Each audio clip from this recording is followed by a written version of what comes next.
Mon nom c'est Mathieu Tremblay. J'ai toujours habité à Alma. Mon métier, moi, c'est machiniste. J'ai commencé les fouilles en 2018 suite à un fossile que j'ai pu acheter dans un commerce ici à Métabetchouane qui s'appelle Cristal du Lac. À ce moment-là, j'ai réalisé qu'on pouvait trouver des fossiles et les acheter, puis c'était accessible, puis c'était abordable pour tous et chacun. C'est là que j'ai commencé à m'intéresser beaucoup plus à la paléontologie. C'est un métier que je rêvais faire quand j'étais enfant.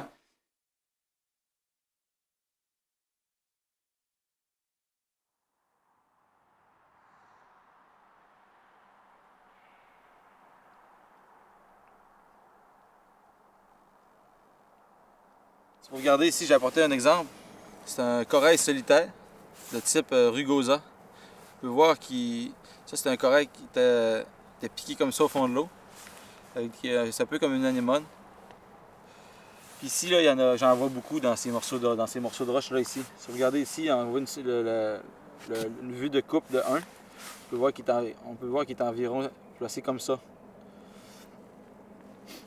Si vous regardez ici, même chose, c'est la même espèce, mais il serait comme ça.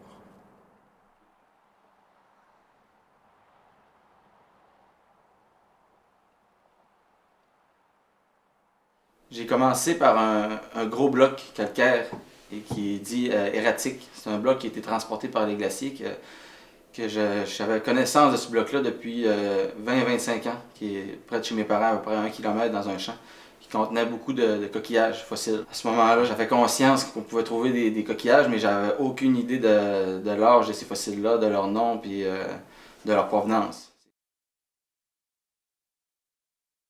J'ai essayé de retrouver ce bloc-là. Ça faisait une vingtaine d'années que je l'avais pas vu parce que c'était dans la forêt chez mes parents. J'allais jouer là quand j'étais jeune. Donc après plusieurs heures de recherche, j'ai trouvé en dessous des arbres qui avaient poussé depuis 20 ans. J'ai eu de la misère, mais j'ai réussi à trouver ce bloc-là. Donc ça, c'est vraiment la première fouille que j'ai faite. Ça m'a permis de trouver ces coquillages-là. J'ai pu extraire certaines plaques qui contenaient plusieurs coquillages. Je les ai amenés chez moi. C'était l'automne. C'était l'automne 2017.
C'est ça, c'est une association de plusieurs espèces. Ici, un brachyopode.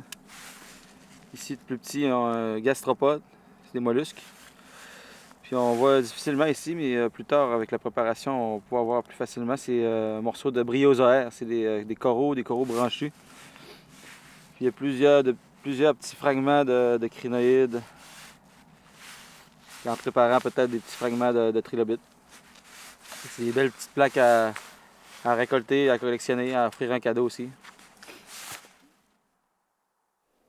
J'ai commencé tranquillement à faire une collection avec des spécimens tout petits, des spécimens sans valeur scientifique, sans valeur monétaire.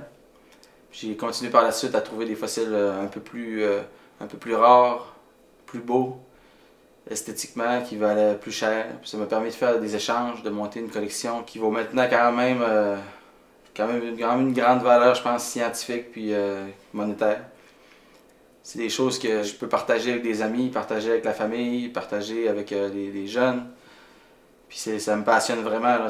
Moi, je prends mon café le matin et je regarde toutes mes pièces de mammouth, mes pièces de dinosaures, des fossiles beaucoup plus vieux, marins.